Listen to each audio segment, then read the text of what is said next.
I think it's so funny that it does that and then does that little pop-up. All right, let me get my intro ready. Okay. Well, welcome everyone to our Tuesday virtual author series. My name is Julie and I'm the event manager at Roundabout Books. Before we get started with tonight's event, I wanted to remind everyone to check our event calendar online or on Facebook to find out about upcoming events and book clubs.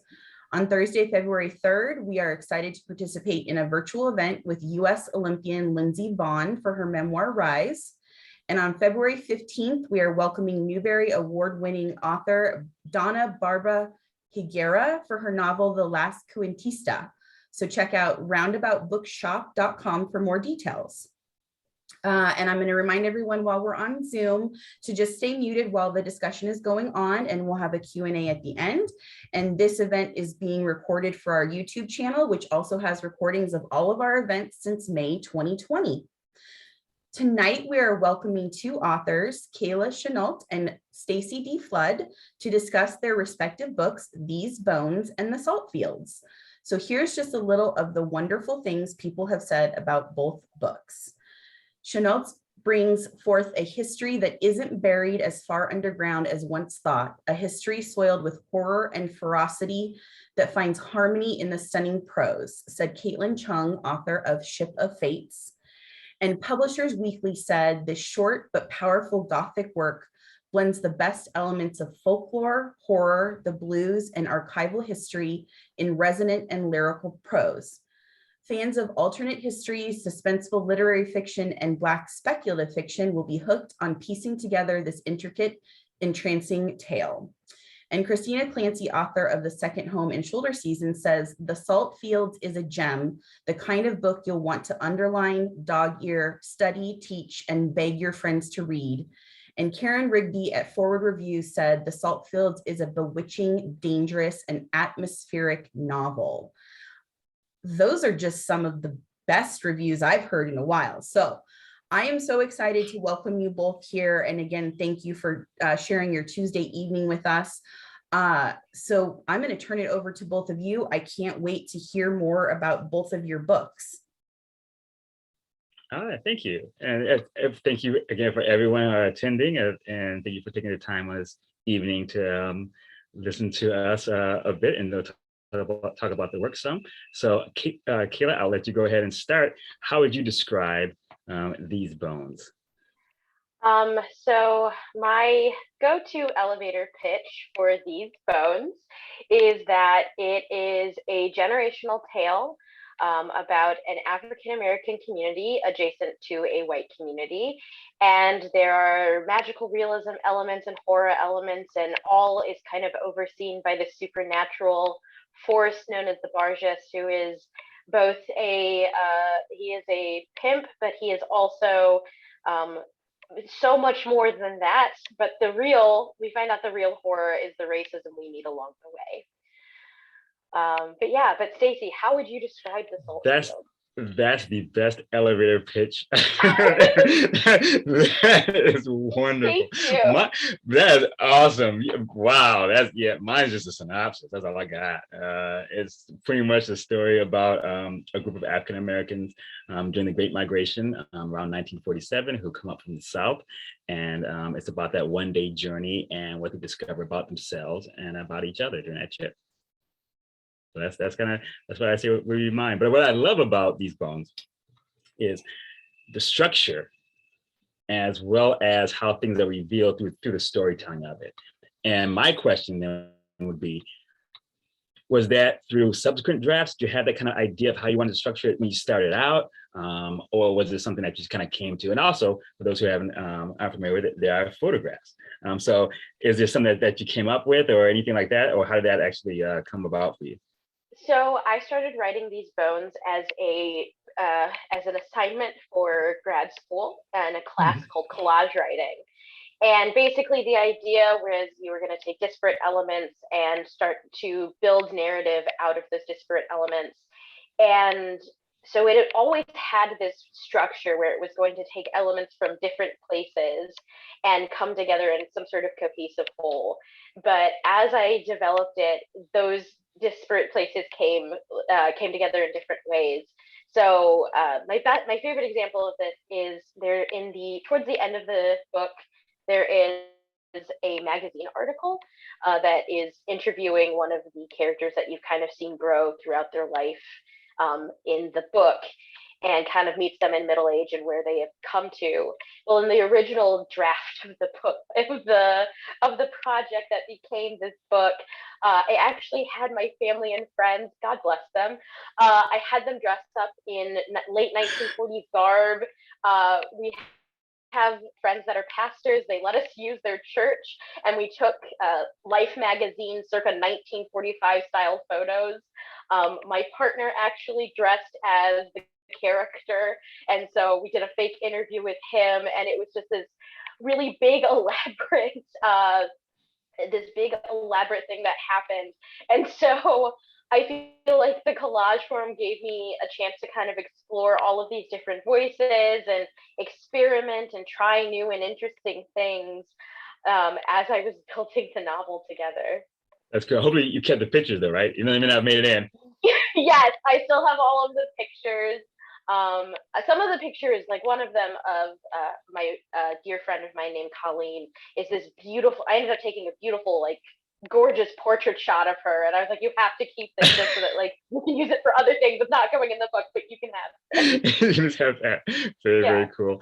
And as you mentioned, like, there's so much of community, and so much of the book, the town is a character. Like the town, like, the way things interact within the town, the way the town interacts with the nearby town, that's so much of a character. So was that something that started out as well, or was it a few main characters that you started with, and then the rest of them kind of just expanded upon that? So in the original conception was it was going to really follow just a few people, a couple of people, and it was going to be a little bit more dense and focused on a few years of their lives. But as I started writing, I realized I loved this town, I loved this community even more than I loved these characters, and kind of took the advice to just kind of like, all right, we'll kill our darlings and move forward and find the love of this place. And it's kind of interesting because the inception of the story did start with a place, but in my head, I was like, oh, it's about these people, and it's really about this community as a whole. Yeah. Community over more than a few years too. So it kind of goes through like how the community builds and things like that. So with that idea, but you still kept it as being a shorter novella. So was there anything that you felt that you had to sacrifice for that length, or did that length itself just kind of give you more freedom? I feel like the length gave me more freedom. I feel that while there probably were more stories I could have told that were in the Bramble Patch in this community, I really felt that having that smaller space gave me the freedom to kind of let some things go, kind of let things drift in and out, and let the reader kind of walk into a scene and re-experience these characters as they've grown and matured, as opposed to trying to tell their whole biography.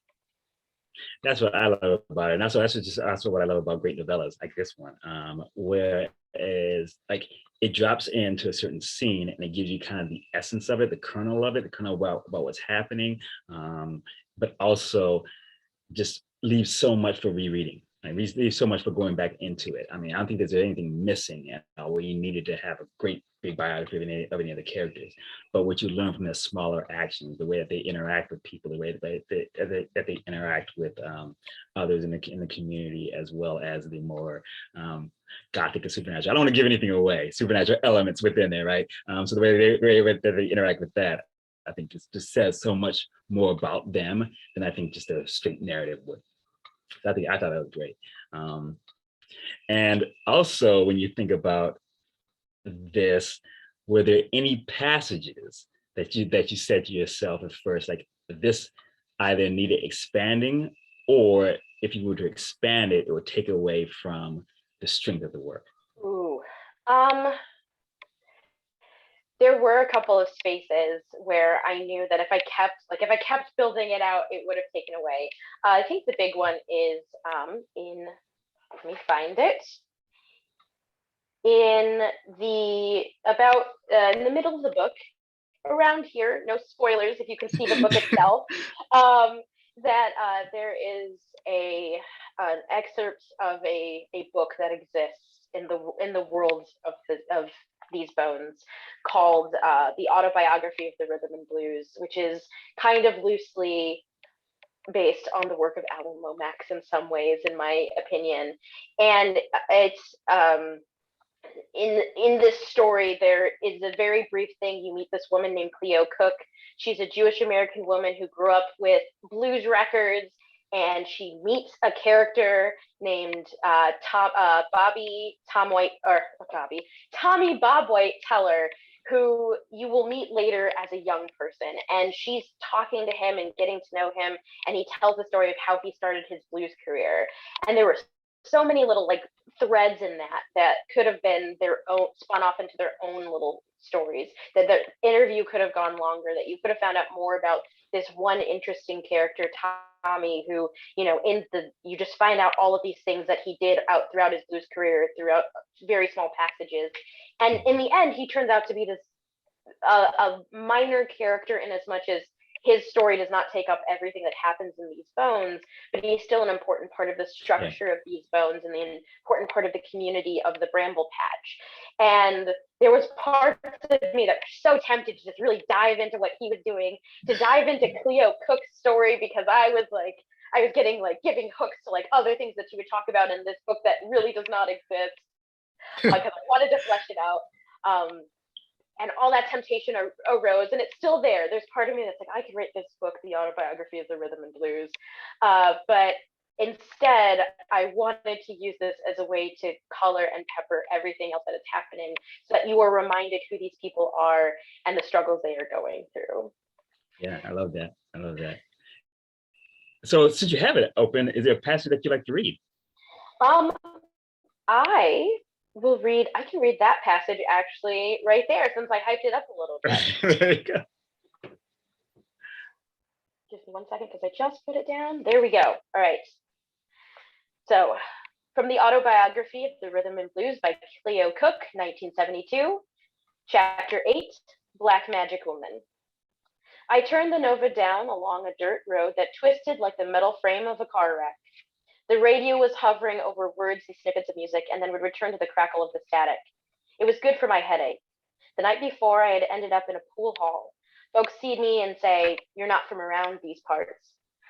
I'd tell them about my little book, the men I'd interviewed, all the places I'd stopped. A couple of the old timers told me I needed to go to this place called the Crooked Nail Head and talk to a man named Bob White Teller. My heart raced at the name. I remembered it from the faded blue label on my dad's records. I told them thanks, and then I slammed back a few bourbon rickies, because it's hot down here. In the back of the station wagon, I caught a glimpse of my favorite pair of boots, the vinyl crinkled up and more than a little sweaty on the inside. The shoes reminded me of last night's mistakes. A blister grew under the canvas of my chucks, and the remnants of my hangover drummed against my head. As darkness fell, gravel kicked up and flipped at the windshield. Fireflies lit strips along the highway like I was landing a plane. A couple of times I stopped for the haunted, hollow eyes of deers galloping ahead of me. The disc jockey turned on Black Magic Woman, my ex's favorite song. I tapped my finger on the steering wheel, and there it was, a shack pulsating with light and music.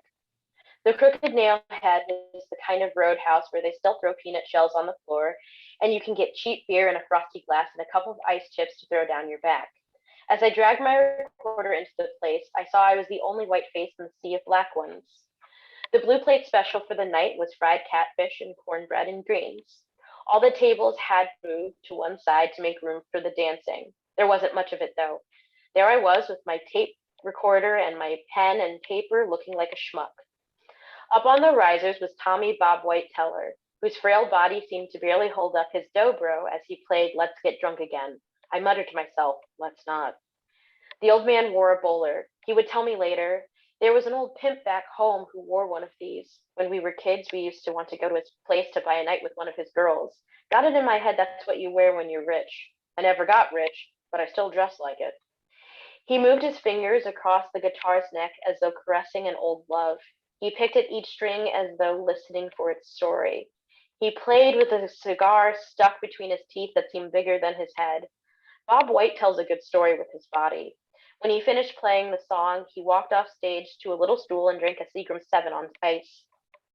He propped up the guitar on the bar top, and I could see him shaking as sweat poured over his thick lens glasses. I walked over and introduced myself. I told him that I used to listen to his singles until the grooves went bleary. The bartender handed him a plate of catfish. He sort of shrugged his shoulders. I get tips, fish, and shit else these days, he said. Where'd you first learn how to play like that? I asked. Bob White smiled in such a sad, crooked way that I didn't understand the belly laugh that followed. At Tempest Place, he said. Tempest Place? What did that name mean? Didn't have a name, didn't need one. So then who was Tempest? Tempest was dull and dark, swayed into the room like cattails on a breeze. She wore pants and riding boots and a tie. She smelled like pine tar. When she kissed you, you would close your eyes and find yourself in the embrace of the undergrowth. When I think of Tempest, I think of laughter springing out of her red lips and the stark white girl who trailed her skirt. He placed the ice cold glass against his forehead and let the condensation roll down his face for the moment. The folds and wrinkles in his face said, I miss the high of something sweeter now. He threw himself back into his chair and threw back the rest of the Seagrams. Shit, girl, you must be a long way from home. Where are you from again? What can you say to a legend like Bob White Teller?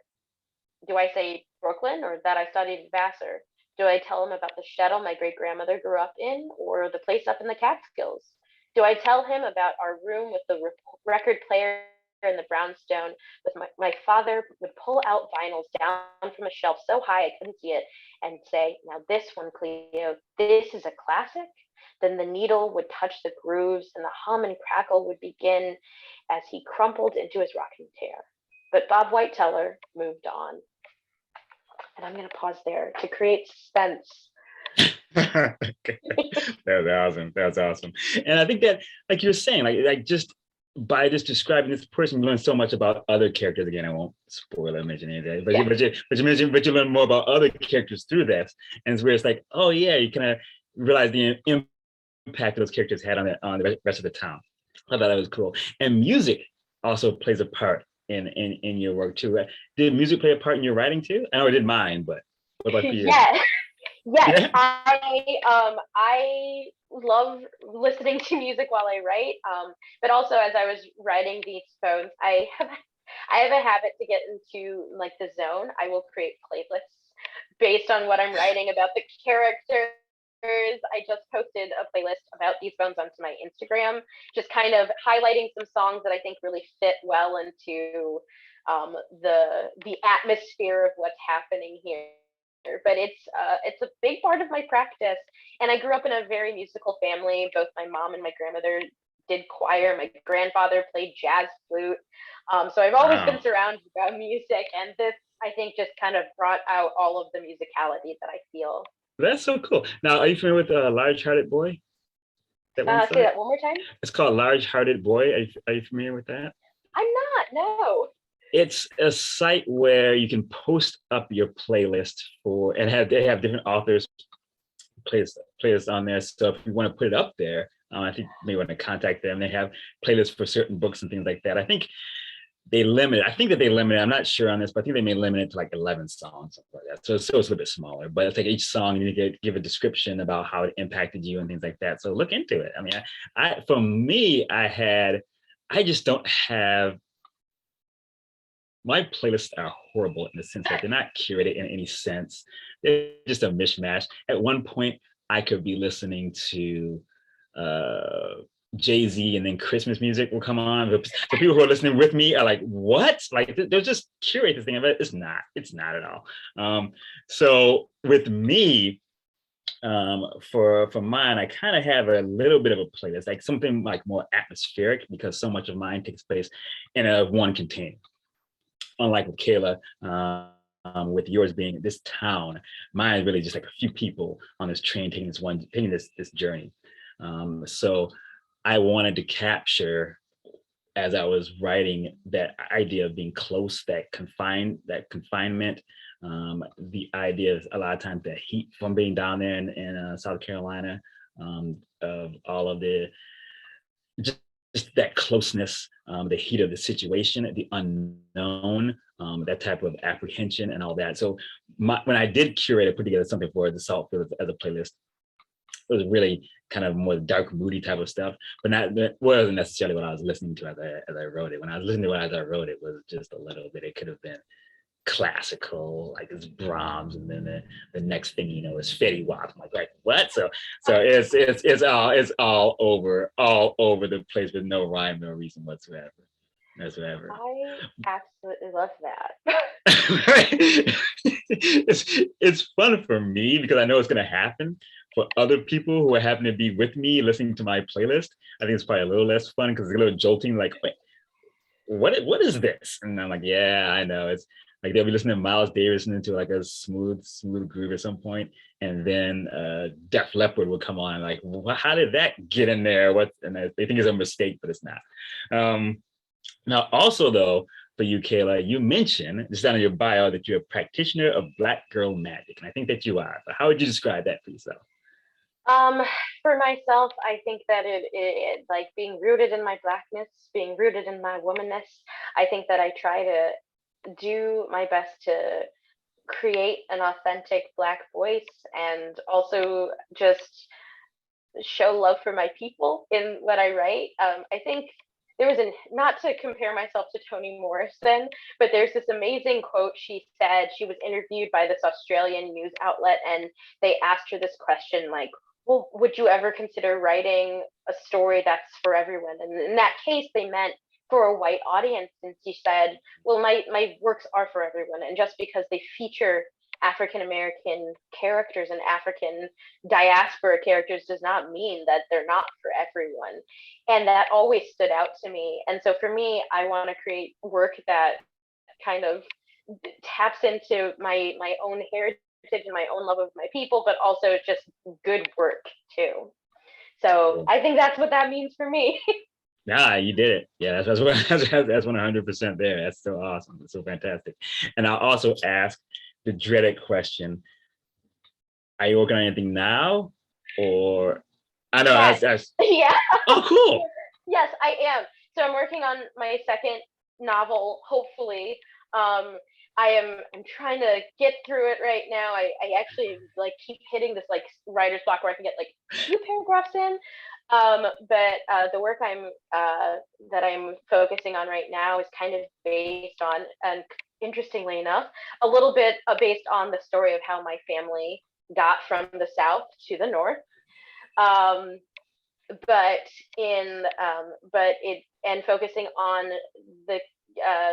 Focusing on a woman who's living in Black Bottom and is being haunted by a figure from her past in some way. But that's all I'm going to say. But that's what I'm working on. Yeah. It's loosely based on how my great grandmother, who is still alive today, she's 101 years old now. Oh, wow. But she's an incredible woman. She's lived a very storied life. She was born during the flu pandemic. She actually got COVID during in 2020 and is still with us. She will outlive us all, I promise you. But she ended up having to leave. She was from Macon, Georgia, and she ended up having to leave there because she had been attacked by a white man and fought him back and actually knocked him out. And he had friends in some pretty low down places. He had friends in the Klan, and they started showing up in her neighborhood, circling around trying to find her. And so they ended up coming up north, and that's how they settled here. And I just thought, like, she's a book. I mean, she really should be a book, but there's a story and how she got here and how she still like loves her hometown of Macon, Georgia, but that there's always a part of her that misses that. But that she also. Oh, go ahead. No, I was going to ask, has she been back? Or she's visited a few times, but I think it took her a couple of decades to feel comfortable going back. Yeah. So she moved up here in the 1940s around during World War II. She said her first memory was actually VE Day, and she came to Detroit, which had at the time had this beautiful classical style train station, and she said she watched the ticker tape from the end of the war fall, and she knew that, like, she was like, oh, this is my new home, and kind of breathed a sigh of relief. Wow. So the book is kind of loosely based on her with some, supernatural elements because it's me. well, also though, it's the way we think about, I think, and both the way we think about the supernatural. So you mentioned ghosts. So what do ghosts do you think represent for you? Like just the idea of ghosts. Ooh, I think that this is also a question I will turn back to you in a second. I think that ghosts are the things that we can't let go in our past. And the things, and I don't think they're necessarily things that we keep that are just ours. I don't think that ghosts follow just us. I think they continue to follow us and follow our children and our children's children, like those generational trauma moments. I think that we hold on to them. And there's something very haunting about that. And also my day job is as a public historian. And one of my coworkers says this incredible thing. He says, like, anytime you work with history, everything you touch is haunted in some way. There's always echoes of the people who have been there, that these real objects were held by real people and their stories are somehow in those objects. And I think that's an incredible way to think about history and about ghosts in general. That's a fantastic way to think about it. I mean, both just the idea of ghosts and that generational trauma being a ghost as well. That goes through, and just from this the salt fields was also the idea of how that trauma carries and how those things that we may want to leave behind come with us quite often, and haunt us in different ways, and whether or not like it's going to be something spectral or whether or not it's going to be something again more internal, it still has that impact, and it's something that may be in the corner of one's eye, but it may just be something that's just stays with them. So yeah, just that idea that ghosts are things that just carry. Right, and I love what you mentioned, Kayla, is about how you just carry across generations quite often, right, and just bring new ones with them. So too many times and too many ways. Absolutely. Well, I have some questions for you, Stacy, because the salt field is like really it really impacted me. I was rereading it today, and I was like, there were still things that really got to me. The first thing I want to say is your characters are fantastically fleshed out. They are so rich and authentic. There are certain characters I'm like, man, that sounds like my great uncle. Like, so, yeah. So I want to know, like, where did you cultivate these voices for these characters? Like, did they spring fully forth from your head, like Athena from Zeus, or were they based on people you know, or some sort of amalgamation? Yeah. So there was like a little bit from people that I knew, a little bit from, I mean, every character, of course, that I write, I think as a portion of myself. I never wanted to write a character that's going to be an other in a sense. But at the same time, these characters took a lot. So I wanted to, and as I was able to work with them and mold them a little bit more, and there's really four that go through, I carry with you. There's a narrator, his name's Minister. There's a couple, Davinia and Lana, and there's a soldier named Carvel. So I knew that I wanted to keep those elements of each of their personalities as being something that's going to have an impact on the main character, Minister, as they go through, the way that they interact.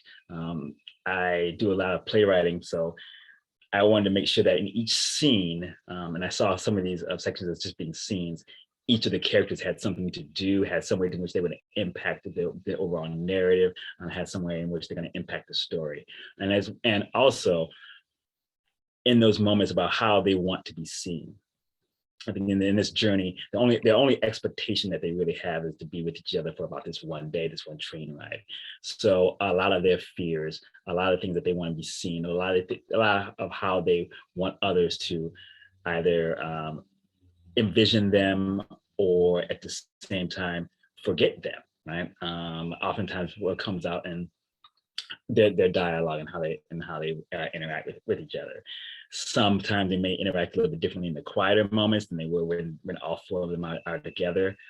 But I just wanted to make sure that each one was really well rounded. So that took a lot. That was a lot of it. Of course, there's also a lot of research that had to happen.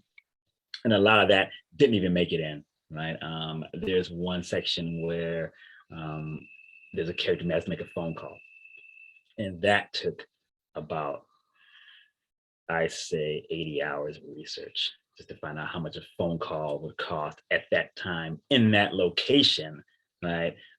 So a lot of that went into it. So there was a lot of research that actually went into it as well. But really, I wanted to make sure that the research never overwhelmed the characters. It was really about them and this journey that they were taking. And I want to make sure that was a focus rather than anything else that I researched and found. Some of the research that I even did just never even made it in at all. Right? And it's just because it just didn't fit. Right? And I wanted to make sure that with the narrator, it was something that was important to him. So if it wasn't important to him, if it wasn't new to him, it's not something that he would mention. So it may be something that would be important to someone unfamiliar with the times, as many of us are. But if it wasn't important to him, I just had to take it out.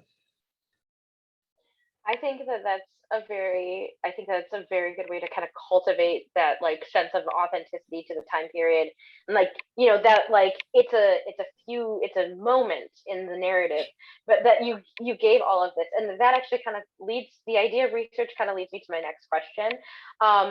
What about the Great Migration and the kind of coming over fascinated you enough to kind of place the narrative in this sense? I always was, even as a kid. So my grandparents made the journey about a decade earlier than the book takes place. So there was like a little bit difference there. But this idea of coming up, leaving everything that you knew, almost everything that you had, making this journey up to this location where the jobs weren't necessarily secure, right?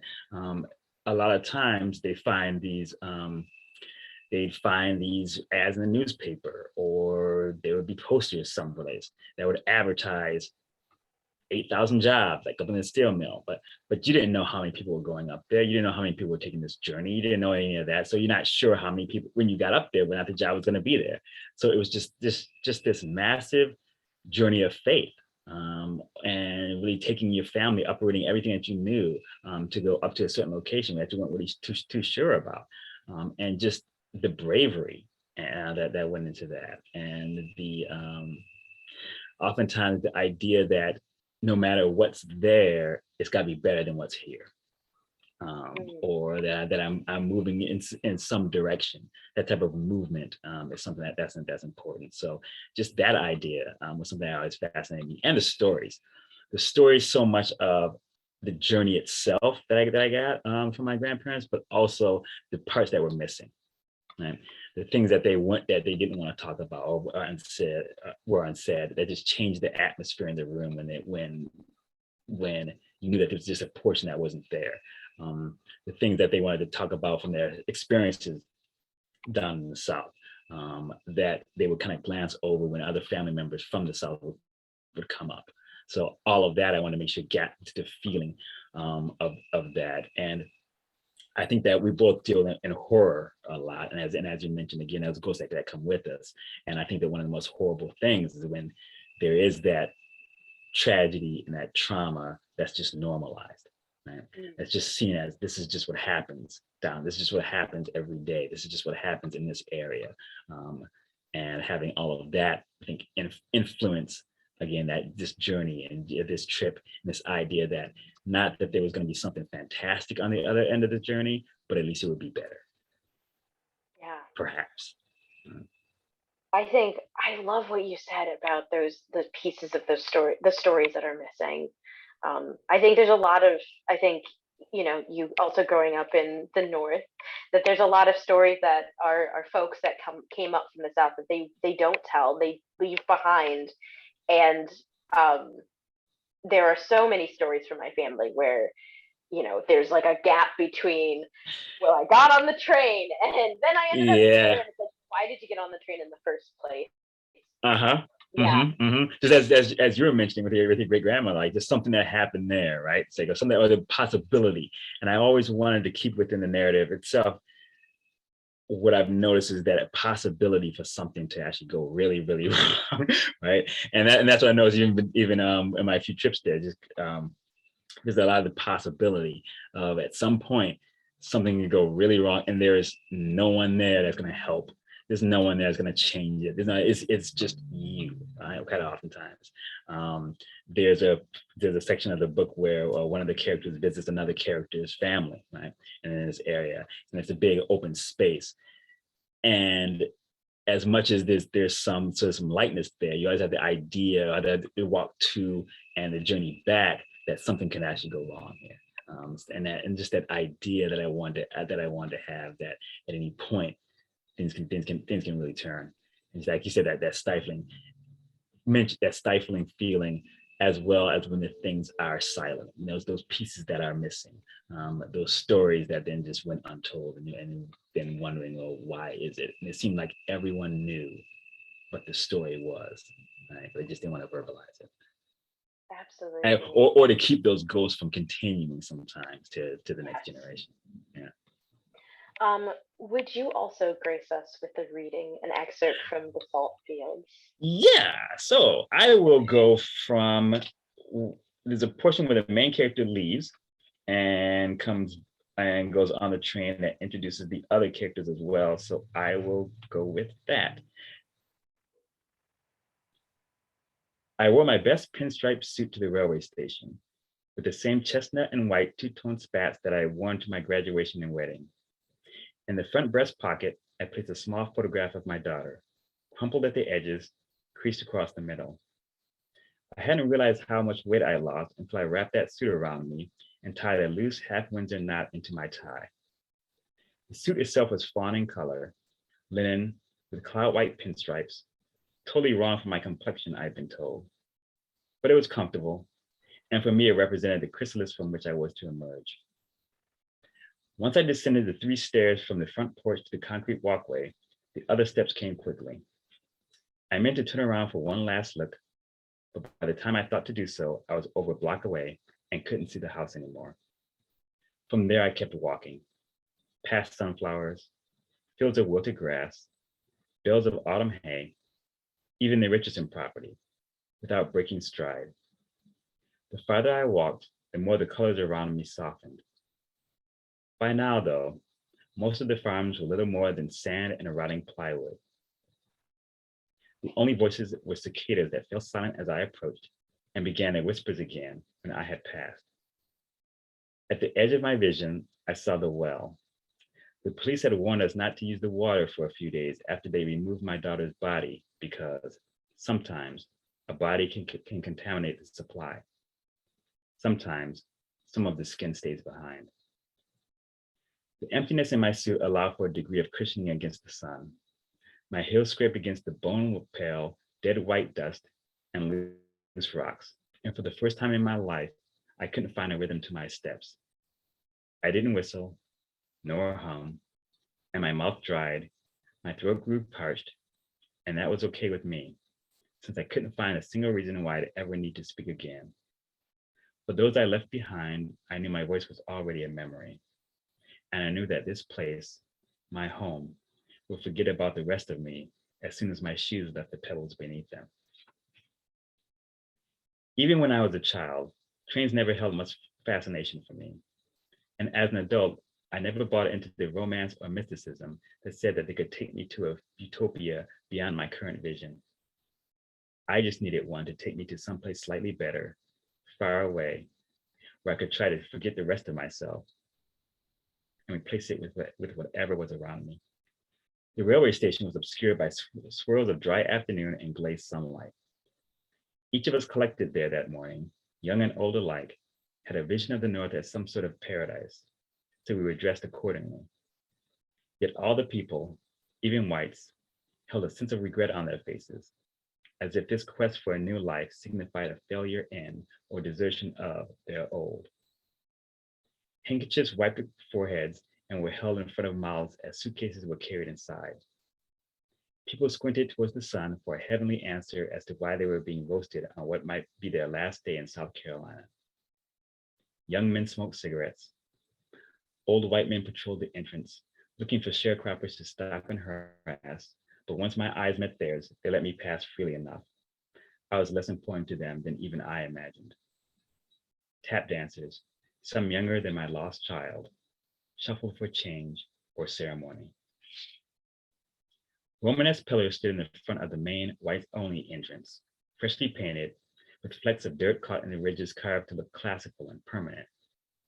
The colored entrance was along the side of the station, closer to the actual tracks, with the paint chipped and exposed the pine flesh beneath. There was a single common platform, dense with sweat and anticipation.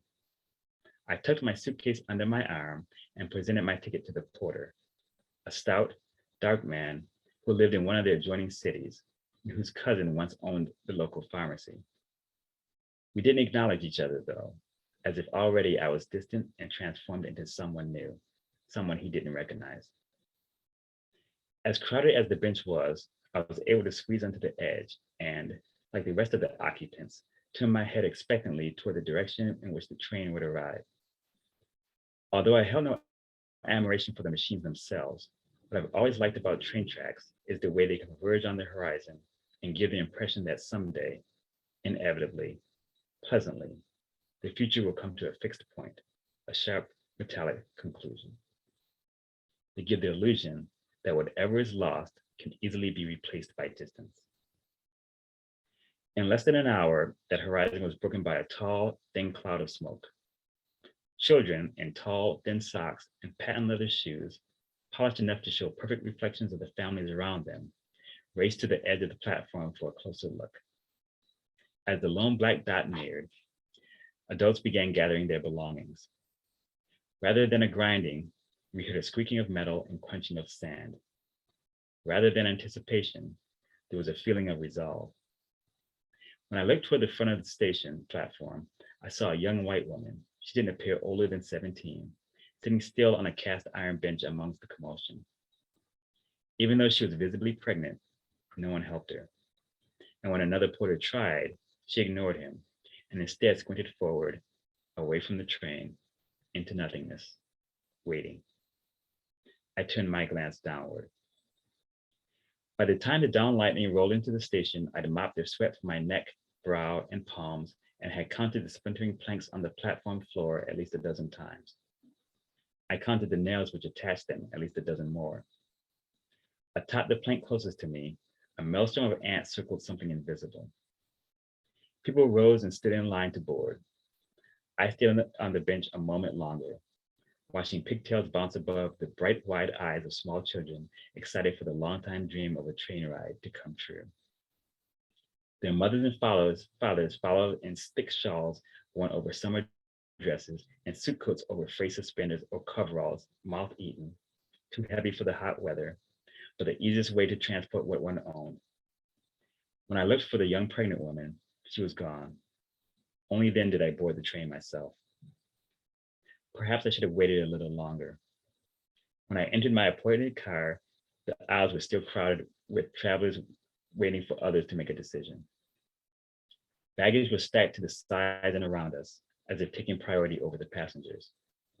I searched for familiar faces, not expecting or finding any, and then took the nearest seat available, on the aisle, facing the rest of the car in the back of the train, so that I could only see where I'd been, which was fine, since I really didn't care where I was headed, and placed my suitcase in my lap. I imagined others were watching me, but they weren't. Somewhere a baby cried and was silenced. Across the Pullman coach, in a window seat, sat a small boy, haircut close to the scalp, with a suitcase in his lap and a crinkled newspaper open to the comic section. He didn't acknowledge anyone at all, only stared out the window as if longing for home. This container was my world for now, and beyond its walls, there was a well I wanted to forget. I sank into the thin upholstery as much as I could, breathing the stifling air as slowly as possible, savoring my share.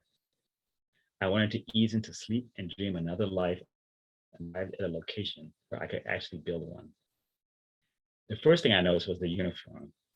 I'd seen an army uniform before, but usually on paler skin or partially constructed, an army shirt with blue jeans or army trousers with a white t-shirt. I see the wearer holding a bottle of Coca-Cola or glass of iced tea on a late summer afternoon, surrounded by family members celebrating his return. Carvel, however, wore his full dress uniform, hat, tie, and all, which made the other passengers pause a moment and take notice. In turn, Carvel seemed uncomfortable with their attention, which might be why he chose to sit down right next to me instead of taking advantage of the empty bench that faced us. He slid his duffel bag beneath the seat, then removed his hat and placed it on his lap. Davinian and Lana were the first two people to settle their things, although I'd seen them into the train long before I did. They switched seats multiple times before selecting the last two in the coach, the ones across from the Carvel and me.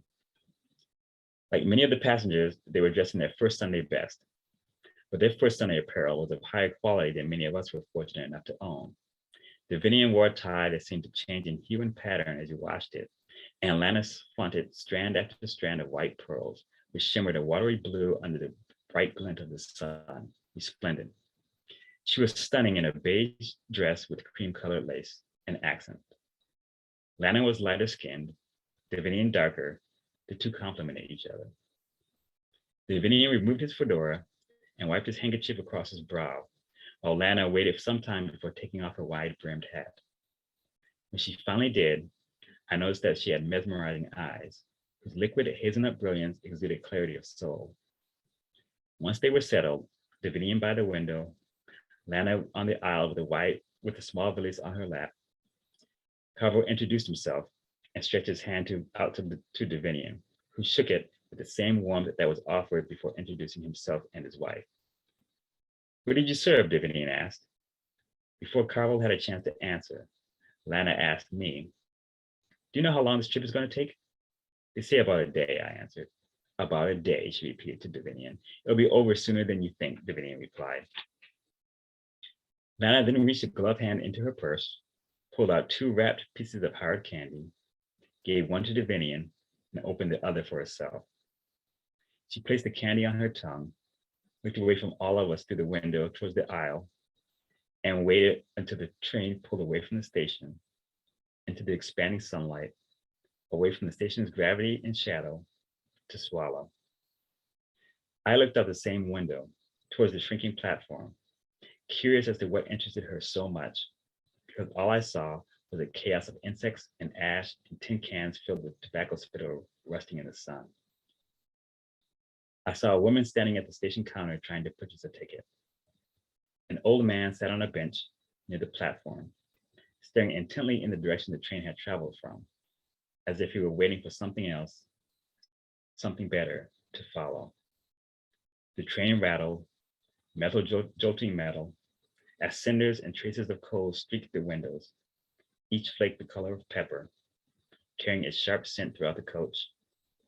You had to blink through the fog of heat, noise, sweat, and conversation to maintain your bearings. Unlike Davinian, I wiped my brow with the back of my hand for fear that my handkerchief would never dry. We were moving, but on that platform, that old man's gaze didn't change. We were the only daily train. No others would follow. What was he waiting for? My father? My uncle? A slave ship? A tall ship? Something ancient to return? But there was only smoke. We were like the nautical travelers of ages ago, headed towards the edge of the earth, unconcerned with falling over. All we had was faith and what we could barely see beside or behind us, but we were eager for change, anything different, even drowning. By the next morning, we would be reborn. Deep down, many of us didn't trust or believe the newspapers and store catalogs that had promised a better life hundreds of miles colder. Many of those who traveled north before us had never returned, but we never heard from them again. As far as we knew, we were heading straight for the precipice, into salvation or perdition, and we were fine with either.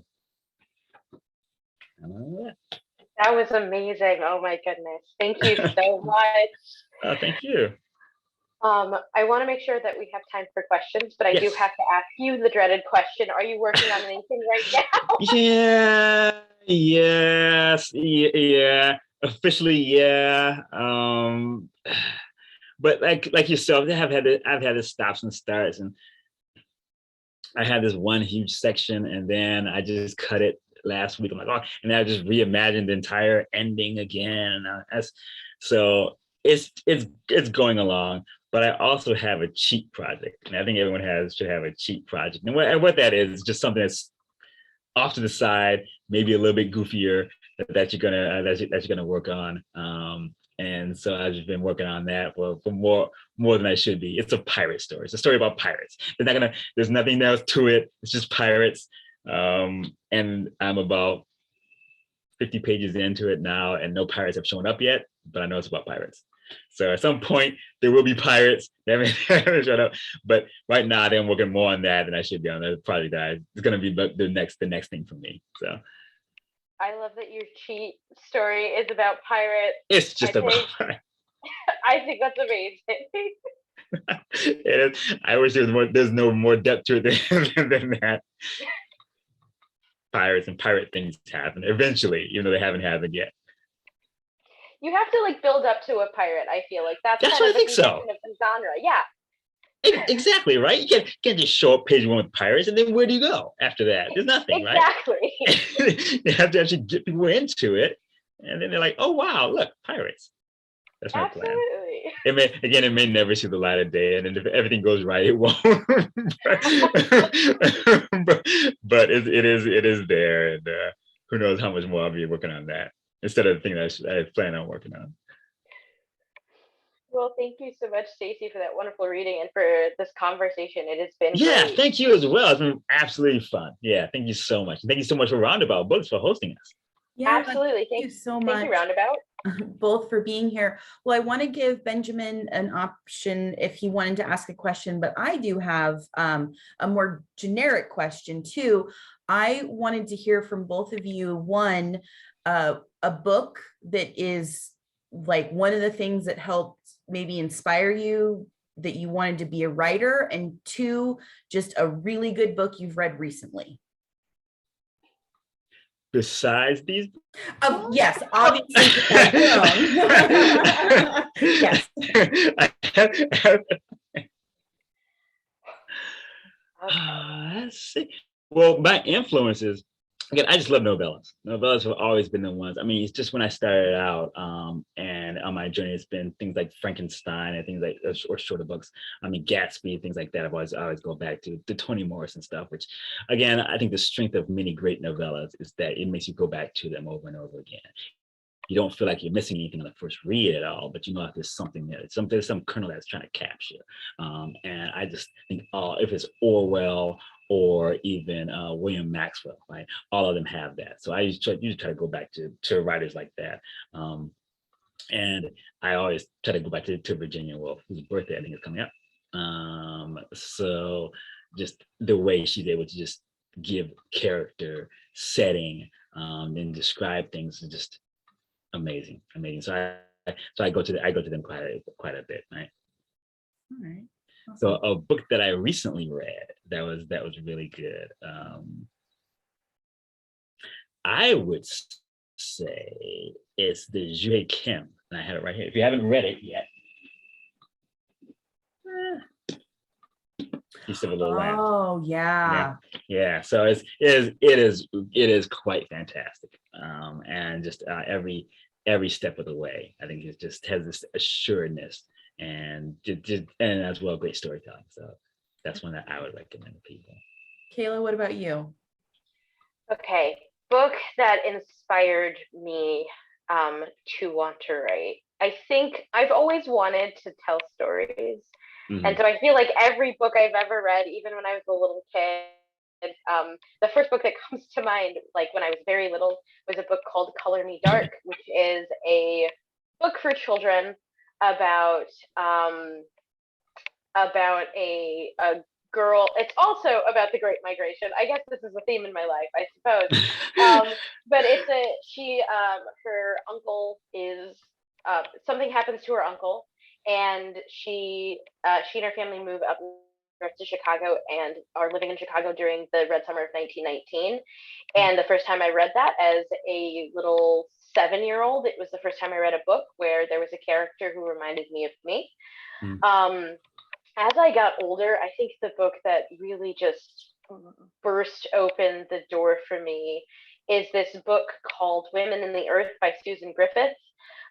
It is a kind of eco poetry book that just kind of like moves through this idea of human history. It is one of the most fascinating books I've ever read, and I absolutely adore it. Book that I read recently that I really loved. I have two. The first is C. Pam Zhang's how much of these hills is gold. It's great. so good. Oh my goodness, yeah. so good. The other book that I think a lot of people have read, but I did it as a book club with, of all people, my middle school best friend and our middle school English teacher, was The Firekeeper's Daughter by Angeline Bowley. I absolutely love it. She messaged me after These Bones came out, and she's like, "I'm really looking forward to reading your book. It was like the greatest thing." But I'm a person of color from the state of Michigan, and that book speaks so specifically to what it is like to be it is both a book about like what it's like to be a native indigenous person in America. There were things about that reminded me of the very small town in Michigan I grew up in that's far away from where the book takes place. I was about to pull out my Michigan hand map. But at the same time, there were things that were just so specific about the specific kinds of trials that come when you are a person from the Midwest who's living in a small town and you're a person of color. That just, again, I had never read a book that spoke so specifically to my experiences. I absolutely love that book. But I also would like to give a shout out to the last Quintista, which is the book that you guys are doing, because I just started reading it and already I'm hooked, I'm in, I'm so excited to keep reading it. So yeah. I read Firekeeper's Daughter before it published because we obviously get a lot of pre-pub books, and I tweeted and she liked it, and so now I'm trying to get her for the paperback, but we read it for book club, and like we read it. It's like when it was like my top 10, like number one of the top 10 of 2021. And like I read Addie LaRue and a bunch of the other stuff that, you know, was kind of in everybody's talking. And so like it just won, Firekeeper's Daughter just won. No, it just won something. And now I'm going to have to go and look at it if it was something with like PNBA or something. And then, of course, I haven't actually started Donna's book, The Last Quintista. That's what I'm reading on my vacation so that I can talk to her about it. But Firekeeper's Daughter, like, I love that book so much. Yes. Oh my goodness. I really want to talk with her about it. Like I just think it's so beautiful. And I heard that she worked on it for like 10 years, which I know a lot of people who are not in the industry like you guys are, don't quite understand that, you know, it can take that long. And yeah, I just loved it. I'm so excited other people are reading it. I'm sorry, I just loved it.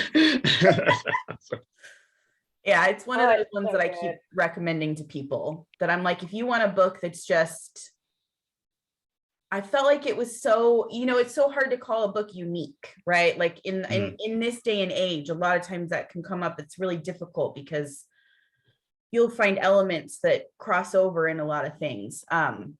Yeah, sorry, I'm getting sidetracked. Benjamin, if you had any questions or also wanted to tell us a great book that you've read recently, I would love to hear that too. Well, reading, it's probably not so much that, you know, besides Saltfields, I read that a couple times. And I have to support Stacy since we've known each other for years from working. Yeah, it's awesome. But I just read Norse Myths, just something I got for Christmas, and started Cloud Atlas, and I'm going through a couple other things, but I tend to read bits and pieces of books at a time versus like a whole one through, and I'll pick something else up and then go back. But one question I have for both of you, Stacy and Kayla, is you know, both of your stories take place you know, in a little bit of, you know, back in time a little bit, but if you're writing any period pieces, you know, even, you know, before the 1900s or that, or even early 1900s, do you find that you do, research on how people speak back then, more so than just, the environment or the, what was the, you always, can kind of see the mode of dress and, whether it's transportation and that's easy. But I think that picking up on the language patterns of people, especially in different areas, and then also different times, is something that, I think as a writer, just trying to kind of get those nuances down. And when you read a book like Frankenstein, where you're trying to go through and read through that and see how, Mary Shelley wrote that, and then just understand, okay, how do you put together sentences like that now? Do you find that, do you do any research on that, or, how do you kind of look at it for how your characters interact with each other, per the times and that, to kind of bring them out more? Well, Kayla, I'll let you start as a historian. That's good. I definitely do. There's actually, when we were going through the editing process of these bones, there were a couple of notes where I tried to be as authentic as possible. So for example, the magazine section, I actually bought a copy of Life magazine from like 1945 and just read through some of the like feature articles to just kind of get a sense of like how those interviews would have gone, kind of what those tones would have been. When we were going through the editing process, there were a couple of flagged notes that were like, this doesn't seem like something somebody would say at that time. So my goal is always to find precedent. In my current book, or the book I'm working on right now, I literally spent 30 minutes today trying to figure out if, so because it's about African Americans and part of it's in like the 1950s, I spent 30 minutes today trying to figure out, well, okay, would they have used Negro to describe themselves or colored to describe themselves? And like going through Google Ngrams and just trying to figure out, what would be the word, the self-description word. And especially when you're talking about something that's older, where we don't necessarily have like recorded cadence, just trying to like read through other books or find interviews. So oh my goodness, during the 1930s, the WPA the Works Administration, they had authors go out and interview formerly enslaved folk and ask them about their experiences. The thing that kind of sucks about that is that they definitely use kind of stereotypical dialect, but you get a sense of how people were talking about each other in those interviews, which I found was really helpful, as long as I could remove the fact that it very much so sounds like these writers, who were for the most part white, were kind of editorializing in the way they were presenting their transcripts. Yeah, I would agree with that. And also, I found what was helpful for me is looking beyond the margins, or looking at not so much, because a lot of articles and the information I found would probably had like a formal writing that I knew wasn't the way that people actually spoke. So I looked beyond that to say, okay, were they recording? What was in the background? How were people interacting or speaking at that time as well? Recent history is going to be easier, of course, because it's just all there, right? You can just go back and find it. I think that if you're talking about 19th century, 18th century, 17th century, that's just going to be tougher, right? Because even the way that things are written down isn't necessarily the way people actually spoke, right? No one really walked around speaking Shakespeare language, right? So the reason Shakespeare, no one really talked like that, right? But that's just going to be tougher. But I found, at least for myself, it was something where I would try to look for interviews, the small things, right? Not so much the bigger interviews, but someone interviewing someone about purchasing a tractor, right?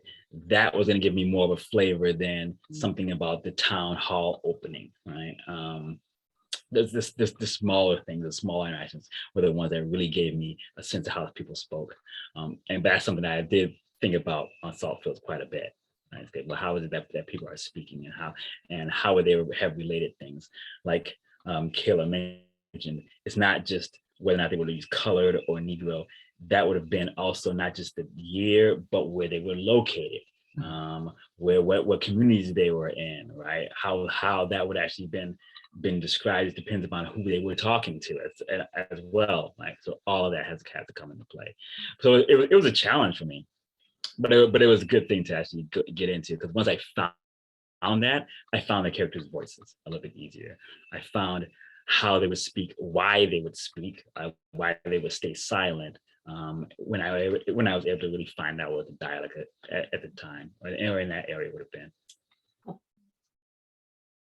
Great question, Ben. Yeah. Thank you. Yeah. Well, thank you both so much for this. It was so wonderful to hear the excerpts from your book and just, the background of everything. I'm so excited for more people to pick up copies of your book from our store and other indie bookstores. As we all know, indies are going to keep the book industry alive, and this is why we need them, and why we are so appreciative of both of you supporting our little bookstore here in Bend, Oregon so much. And so grateful that Zoom has kept us being able to do that over all of the things that have happened recently. So I just appreciate both of you, and Benjamin, thank you so much for being here tonight. Yeah. So we'll go ahead and sign off. I just wish you guys the best evening, week, and 2022. As well. Thank you so much, everyone. Take care. Yeah, thank you so much. All. Thank you. All right.